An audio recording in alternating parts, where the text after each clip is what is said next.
toxic mountains and sprawling farmlands of imperial China, unrest was brewing. A powerful secret society, known as the White Lotus, emerged from the shadows, their mission to challenge an empire that had grown corrupt, oppressive, and blind to the suffering of its people. At the heart of this rebellion lay a profound conflict: the rights of the people to fairness and freedom versus the responsibilities of the Qing dynasty to rule justly. For nearly a decade, this struggle would engulf China's heartland, leaving a lasting mark on its history. This is the story of the White Lotus Rebellion, a tale of faith and resistance, oppression and resilience, a story of how ordinary people rose against the might of an empire, demanding change in a world resistant to it. Corruption and poor management of money. The Qing dynasty had many corrupt officials who only cared about their own wealth. Instead of using the country's money to help the people, they took it for themselves. Farmers were forced to pay very high taxes and additional fees, making it hard for them to survive with no support from the government. The poor struggled to get enough food or basic necessities. The government didn't try to fix this or help those in need, which made the situation even worse. Failure to keep people safe. The Qing government also failed to keep the people safe. In many areas, local officials ignored crimes and let bandits attack villages. Farmers and villagers had no protection from thieves or violence. The government didn't send help or stop the crimes, leaving the people feeling scared and helpless. Instead of providing safety, the leaders let chaos take over, which made the people lose trust in the government. Ignoring the people's problems. The leaders of the Qing dynasty didn't listen to the struggles of the people. While many were suffering from poverty, hunger, and bad living conditions, the government did nothing to help. The White Lotus Rebellion started because the people were tired of being ignored. Instead of trying to fix the problems or listen to the people's complaints, the government chose to fight back with force, making the situation even worse. This caused even more anger and rebellion against the government. However, the people understood their rights as well. Right to fair life. People should be able to live without being unfairly taxed or charged. Under the Qing dynasty, many farmers had to pay high taxes and extra fees, which made it hard for them to survive. The government didn't help them. This made their lives very unfair. Right to safety and protection. Everyone has the right to feel safe. The Qing government didn't protect its people. Many local officials let criminals and bandits attack villages, and the government do anything to stop it. People had the right to safety, but the government failed to provide it. Right to be heard and treated fairly. The people should be able to speak up and have their problems heard. The Qing leaders ignored the struggles of the people. When the people tried to protest, like in the White Lotus Rebellion, the government responded with violence instead of trying to fix the issues. The people's right to be heard and treated fairly was ignored. The White Lotus Society was created in the early 300s by a few Buddhist monks, aimed at spiritual development. It was based upon Mahayana Buddhist teachings. Over the centuries, the group grew and incorporated local traditions.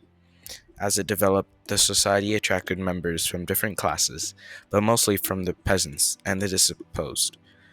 Its message of salvation and hope proved all the more powerful to these classes. By the time it reached the Qing dynasty, the White Lotus had centuries of experience and knowledge to draw upon in its role as both a spiritual movement and one of organized resistance. The early phase of the White Lotus Rebellion saw the rebels gaining ascendancy, favored by the mountainous terrain and their element of surprise against the Qing forces. Therefore, the White Lotus rebels could launch attacks against less well-defended towns and cut off essential lines of supply and communication that could be used by the Qing army. The Qing dynasty had underestimated the extent of the rebellion by thinking of it as just another minor regional disturbance.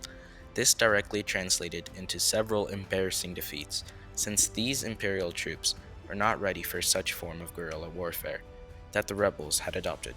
After all, thick forests and rugged mountainous provided all the cover that the insurgents needed to mount an attack and melt away in comparative safety. The early setbacks that the Qing suffered in Sichuan brought into the open some serious flaws in military strategy and logistical planning. setting the scene for what was to be one of the most protracted and costly campaigns. The Battle of Hubei was important during the White Lotus Rebellion. This province was the heart of the rebel group. Taking advantage of their profound knowledge and of the landscape of the region, the White Lotus insurgents sent several raids against the Qing outposts and the supply lines, cutting them off and causing destabilization in the province, showing terror. The Qing forces decided to launch a strong concentration of force in order to repress the rebellion in Hubei. To this place, they sent several thousands of their imperial troops and local militias. However, the ways of the guerrillas, based on ambushes, surprise attacks, and quick retreats, made definite victories quite impossible for the Qing forces. The White Lotus Rebellion underlined the unbalance between citizens' rights and the responsibilities of a ruling government. In the short term, it brought to light the failure of the Qing dynasty to meet its essential responsibilities to deal with famine, reduce taxation, and serve out justice. The immediate result of the rebellion was large amounts of devastation, loss of life, and economic crisis. Whole areas were reduced to ashes as the two fighting sides used scorched earth tactics, further worsening the fate of peasants who had originally fought for their rights to survive with dignity. In the long run, the rebellion served to underline the truth that when a government can't manage its responsibilities, conditions are created that are preposterous to revolution. This rebellion weakened the Qing dynasty, drained its treasury, and exposed its inability to maintain control over its empire. This loss of authority encouraged further uprisings, like the Taiping and Boxer rebellions, by other groups fighting for their rights. In 1794, people of the White Lotus Society in central China rose up against the Qing government because of injustice, the taxes, and famine caused by the corruption of the government officials. Although the government stopped the rebellion, it contributed to the downfall of a government that was supposed to provide basic human rights and food needed for life to its citizens.